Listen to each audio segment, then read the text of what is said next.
God taught me an awesome lesson on prayer that I'm just starting to more deeply understand a year later. On March 31st, 2020, I received a phone call from a dear friend and fellow Brookside campus member that her mother had lost her battle with Alzheimer's.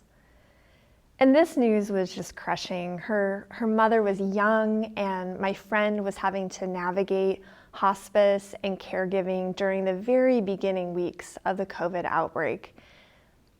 What added to the pain was the complexity of funerals and burials in Washington state, where the early COVID weeks were just crippling day-to-day activities, and the state, for good reason, was very locked down.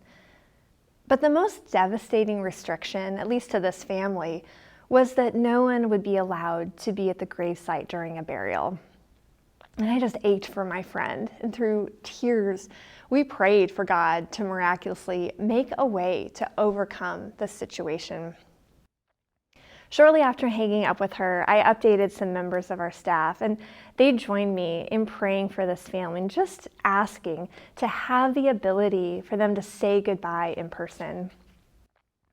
I'll admit it seemed like an exceedingly difficult obstacle to overcome, as all we were hearing about right then were more restrictions nationwide, not fewer. And then an hour later, I received a text, an unbelievable text. The governor of Washington had just issued an executive order to lift the restriction on gravesite congregating. I mean, what? Within an hour? It was such a gift from God to send that salve of an immediate answer to my friend and her family to say, I'm with you and I love you completely. Every detail is in my hands. It's so unique to receive such an immediate answer, but the more that I've thought about this moment, the more I see that this wasn't a quick answer in the moment. It was an answer in the past. God orchestrated so many things along the way before this moment for it to come to pass, from prompting the governor or one of his staff to change the order, pushing the drafts and the final written orders through all the levels of government. This was God answering a prayer long before it had been prayed by us. So often God doesn't answer within the hour. We wait for him.